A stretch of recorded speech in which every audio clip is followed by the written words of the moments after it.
dey tire. Fuck am. This is Mr. Aloysius Okolie, a mechanic based in Okporo, a community in a local government of Imo State. He left his wife, Mrs. Ngozi Okolie, a mother of 6, to attend to a customer that needed his urgent service. They find the stay-at-home order issued by the indigenous people of Biafra, IPOB for short. However, in the chaos that ensued following an attack on the community by militants linked to the group, he was shot. This is just one of the many untold stories from various communities and towns across the southeastern part of Nigeria. You see, since the arrest of the secessionist group leader Nnamdi Kanu, the region has witnessed a series of upheaval that has threatened to short its economic and social viability, mostly characterized by arbitrary sit-at-home orders. And make no mistake, this story is more complex than it appears. In fact, it carries with it a confluence of various actors, events, and actions by all parties involved, which produced a dilemma, not just for the Southeast, but for the Nigerian government and state at large.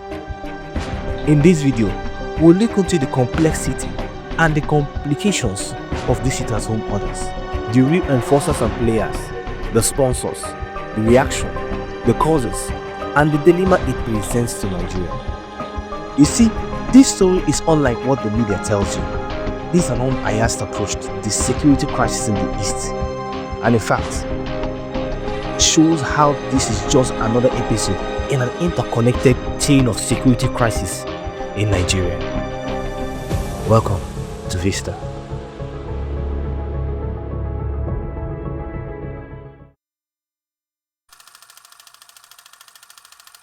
See, Nigeria has witnessed various agitations throughout its history, but none has presented as complex a dilemma as the agitations of the IPOB.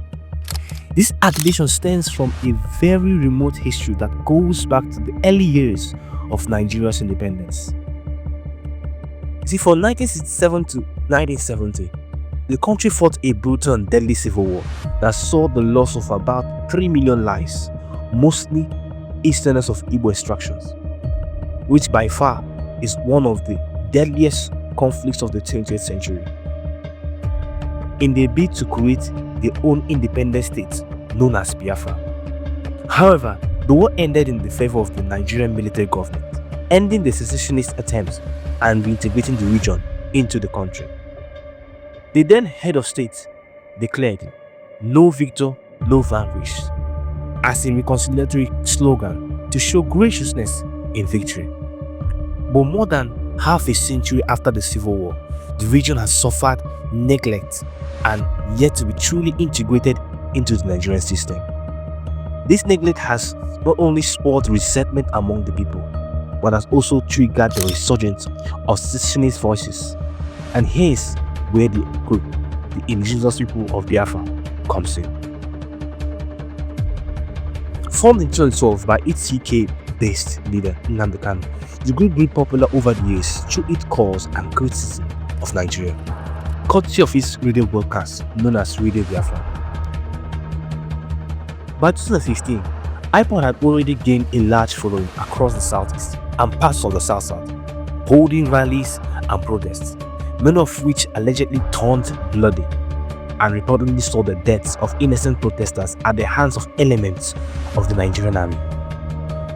Aside from protests, the group adopted other measures of civil disobedience, such as sit-at-home orders to commemorate the anniversary of the defunct state of Biafra and also remember those who died during the war. The group's leader, Nnamdi Kanu, was however arrested in 2015 by the DSS and subsequently arraigned in court for criminal conspiracy, intimidation and membership in an illegal organization. Though later granted bail, a series of events occurred that culminated in the September 2017 attacks by the armed forces at his residence and his disappearance. For more than 2 years, there was no hint of his whereabouts until he resurfaced in 2020. Now, pumped up by recent developments, he went on to create a militant arm of the group in December 2020, known as the Eastern Security Network. This move was, however, seen by the federal government as an act of terrorism, prompting a very strong crackdown. Recall, the then president, Muhammad Buhari, had already as early as 2017 declared IPOB a terrorist group, even before it turned violent. What followed after the creation of the ESN is in fact the stuff of legends. 2 soldiers of the Nigerian army were killed during a fight between troops and Eastern Security Network members. The Agua Divisional Police Head Commissioner were attacked by suspected members of the indigenous people of Biafra. Amidst these attacks linked to the group across the southeast, Nnamdi Kanu wasn't even in the country at the time. Nonetheless, he began to lead in certain non-state actions, like his May 30th, 2021 sit-at-home order that sent chills down the spine of the nation. If you attempt to come out in any of these places, anything that befalls you, you carry it on your own. And it was terribly observed. However, he was arrested, or better yet, kidnapped from Kenya and brought back to the country in June 2021 and was subsequently charged to court and incarcerated under DSS custody. In response, IPOB issued a sit-at-home order every Monday throughout the region, starting from August that same year, as a measure of civil disobedience to force the government to release it. But this was greeted by a mixed response by the people of the Southeast. Some willfully observed it in solidarity, others out of fear, but largely it was observed. Yet, some actions are like opening the Pandora's box. You will not be able to control what follows, and that is exactly what happened. Few weeks after IPOB's sit-at-home order began, the group officially renounced the forceful sit-at-home order. However, the order was still enforced by other elements, revealing a deep divide emerging within the IPOB. This is where this guy comes in, Simon Ekpa, a Phoenix-based Nigerian from Ebonyi State, and was briefly the leader of IPOB in the weeks following Kanu's incarceration. He was later expelled from the group over accusations of failing to adhere to IPOB's broadcast code of conduct. But more than that, Simon Ekpa represented the growing schism within the IPOB. Following the discontinuation of the sit-at-home order, Nnamdi Kanu even wrote from detention, asking for an end to the exercise, citing its counterproductive nature. However, Simon Ekpa had other plans.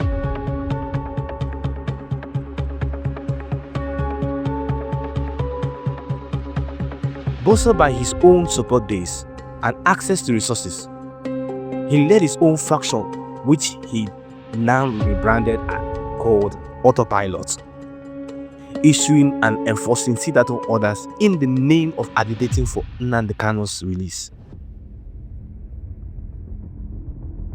Who were enforcing these orders? DSN? Technically no. See, Simon Ekpa went on to establish his own militant wing called the Biafran Liberation Army, and many of his members were in fact ex-convicts. Remember the 2020 EndSARS protest? Yes. Following the protest, around 2,000 inmates escaped various prisons. And again in April 2021, when suspected ESN elements attacked the detention center in Owerri, and about 1,800 inmates were freed. You see, many of these individuals did not reintegrate into society, but instead became vices. Some rallied around Simon Ekpa's cause.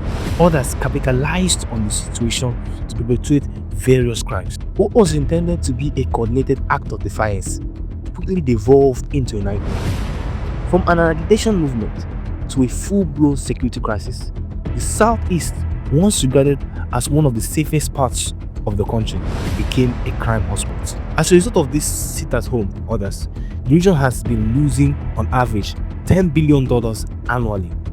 Yet, the objectives of the sit-at-home have largely eluded the group, or groups now.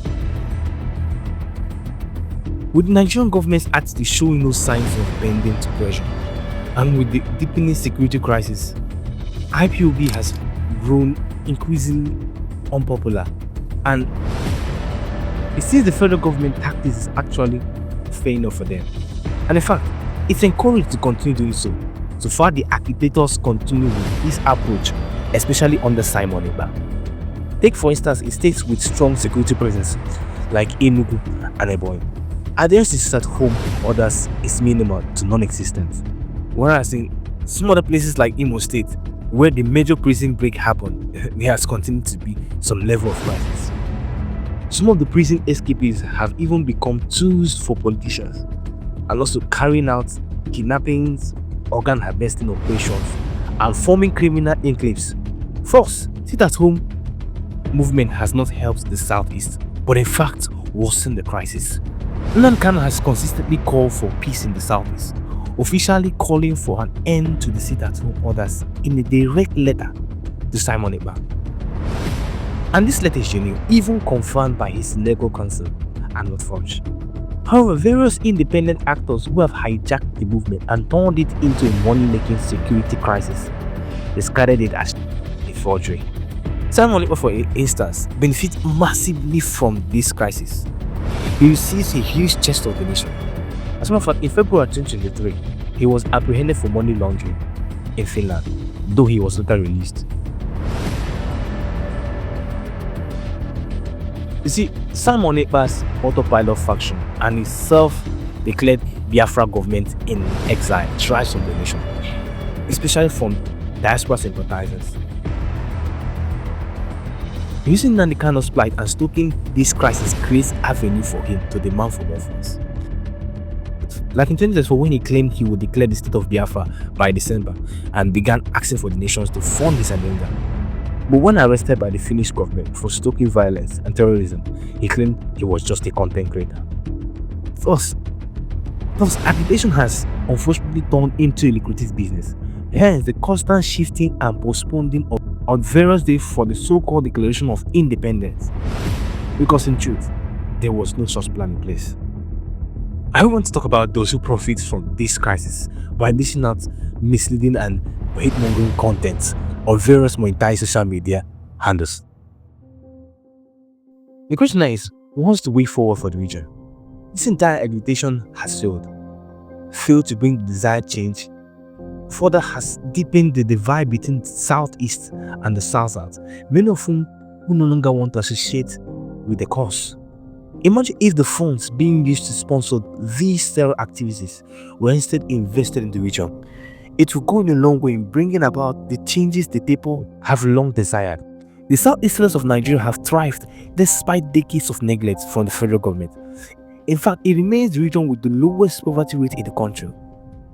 Why not then can't these mostly diaspora sponsors of separatist groups start working with the stakeholders in the region to facilitate the development of key infrastructures that have long been deficient, like railways and industries? These things are achievable, especially if the East begins to have accountable and visionary leadership, as we have started to see recently. With sustained progress, the Southeast can truly take its destiny to its own hands, with or without Biafra. On the federal government side, it has a political responsibility to help solving this crisis by constructively interfering in the ongoing arraignment of Nnamdi Kanu in court. Let's be honest, we've seen the country pardon or even ignore individuals who have committed similar or even worse offenses for purely political reasons. And in Nnamdi Kanu's case, it's more than just a criminal matter. It's fundamentally a political one. His continued incarceration will only lead to the rise of more radical figures like Simon Ekpa, who will seek to fill the vacuum. Resolving this issue politically would require not just his release, but a sincere effort from both sides to reach a common ground aimed at ending this crisis. Jonathan Addition did something similar with Ralph Waziriko of Basel, and he brought relative calm for a time. In fact, with the 2027 elections approaching, the Southeast and East stakeholders have a unique opportunity to leverage the influence to negotiate for his release and broader concessions that benefit the region. You see, the crisis in the Southeast is not without solution. Its roadmap to peace is clear and practicable if the will is there. And most importantly, the federal government must start treating every region of this country as truly integral parts of the federation with fairness and justice. But the question remains, does the government of the day have the political will to do so.